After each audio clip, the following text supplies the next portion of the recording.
네, 제주 항공 여객기 참사 희생자 신원 확인은 모두 마무리가 됐습니다. 이 장례 절차는 시작 단계입니다. 이런 가운데 여야 전담팀 꾸리고 사고 수습에 나서고 있습니다. 이 민주당 항공사고 대책위원회 위원이시죠. 정준호 의원 전화 연결해 이야기 나눠보겠습니다. 의원님 나와 계십니까? 안녕하십니까. 더불어민주당 국토교통위원회 정준호 의원입니다. 반갑습니다. 네, 안녕하십니까. 지금 무안공항 현장에 계시다고 이야기를 들었습니다. 예. 지금 현재 상황 어떤지 좀 말씀 주실 수 있을까요? 예, 현재 지금 오늘 오후 3시 기준으로 제가 확인을 해보니까 지금 총 179명의 희생자 분 중에 네. 24분이 지금 개별 장례 절차까지 진입을 하셨고요. 네. 초반에는 아무래도 국토교통부가 이제 주무부처로서 사건 수습을 하는데 다소 좀 미흡한 부분은 있었는데, 현재는 그래도 이제 시신수습, 신원 확인이 다 마무리가 되면서 유가족 분들도 비교적 좀 차분한 지금 장소를 좀 유지를 하고 계시고, 큰 틀에서 지금 합동위령제 주말에 합동위령제를 지금 개최를 하는 것도 어떠냐라는 내부 의견이 나올 만큼 비교적 안정된 상태에서 큰 무리 없이 좀 상황이 진행이 되고 있다 정도로 말씀을 드릴 수 있을 것 같습니다. 지금 민주당에서는 항공사고 대책위를 꾸렸는데 어떻게 수습 대책을 마련해 가실 생각이신가요?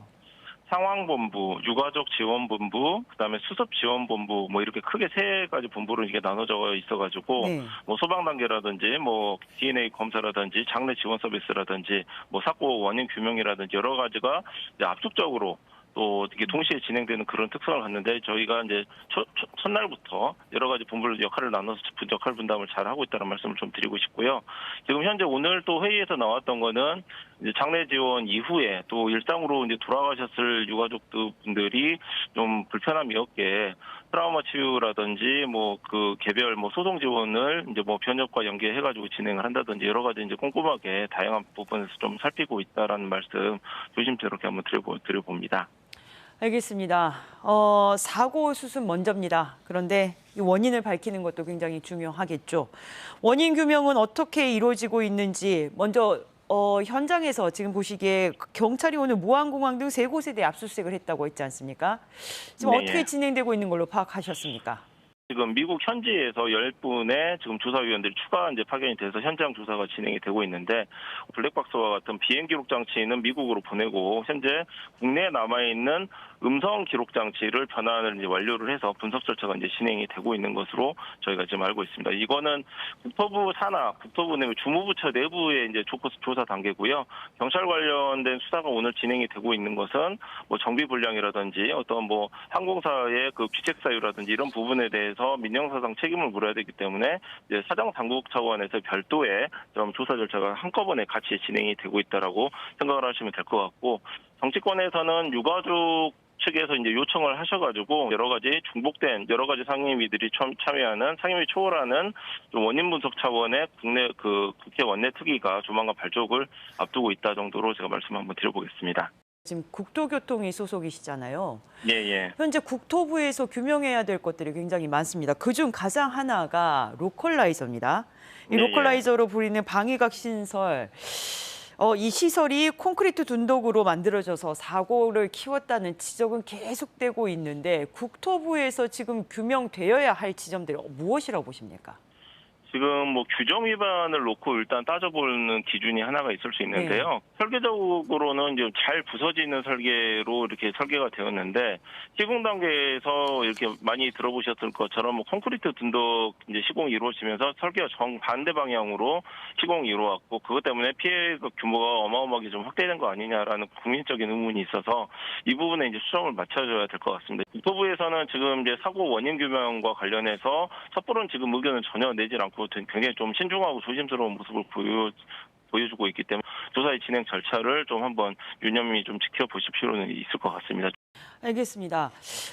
지금 무안 같은 경우에는 특별 재난 지역으로 선포가 됐습니다. 그런데 희생자 네. 상당수가 이 광주 전남 이렇게 나오고 있지 않습니까? 그래서 광주도 특별 재난 지역에 포함시키는 방안을 당 안에서 검토 중이라고 이야기를 들었는데요.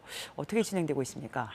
지금 179분의 이제 희생자 분 중에서 이제 자치단체 기준으로 보면은 광주가 이제 80분이 넘는 가장 제일 큰 사실 피해 지역이긴 합니다. 그래서 이제 특별 재난 지역으로 이제 그 선포가 된다라고 하면은 과연 어떤 실익이 있느냐? 물론 뭐 국비가 이제 지원이 되는 부분도 있지만은 지금 장례 절차 이후에 일상으로 이제 그 회복을 하실 이제 희생자 가족분들에게 국가 트라우마 센터 지원이 지금 가능한지라든지 뭐 이런 세부적인 좀 차이점이 있기 때문에 당국에서도 좀 신중하게 검토를 하고 있는 거기 때문에 한번 좀 지켜보실 필요는 있어 보입니다.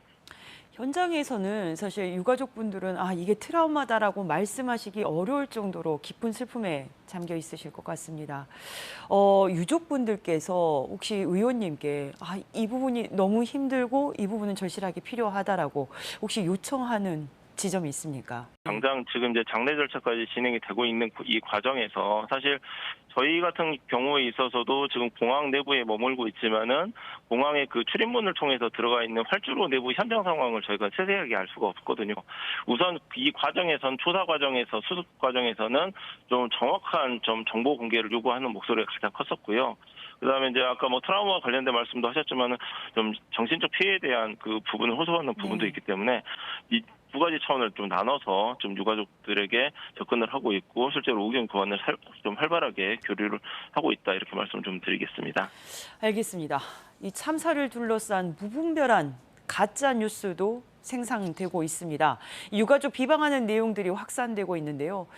이에 대해서 엄중한 처벌이 있어야 될 것 같습니다. 오늘 오전 회의에서도 꽤 비중 있게 다뤄졌던 내용인데요. 그것과 관련해서 저희가 이제 당국과 저희 당 차원에서도 유가족이 요청을 해가지고 오늘부터 제가 알기로 방송통신심의위원회에서 이 전담하는 직원분이 파견을 나와 있는 걸로 저희가 확인을 했고요. 실제로 4건의 이제 형사처벌 고발 절차가 이루어졌고 100여 건이 넘는 그 악플에 대해서 형사 입건 절차가 지금 진행이 되고 있는 걸로 저희가 확인을 했습니다. 어느 경우에 있어서도 악의적인 가짜 뉴스는 정말 좀 지양해달라는 부탁을 좀 드리고 싶습니다. 네, 의원님, 유가족분들 바로 곁에서 지켜보고 계십니다. 하시고 싶은 말씀 좀 부탁드리겠습니다. 예, 굉장히 지금 형언할 수 없는 슬픔 속에서도 굉장히 절제되고 성숙된 모습들을 유가족분들이 지금 계속 줄곧 보여주고 계신 점에 저도 깜짝 놀랐었는데요. 네. 이런 성숙한 의식에 그 발맞는 좀 지원이라든지 사고 수습 대책을 마련할 수 있도록 더욱더 총력 다해서 좀 잘 마무리해 보겠습니다. 지켜봐 주십시오. 감사합니다. 알겠습니다. 지금까지 민주당 항공사고 대책위원회 위원이신 정준호 의원 연결했습니다. 의원님 말씀 감사합니다. 예, 감사합니다.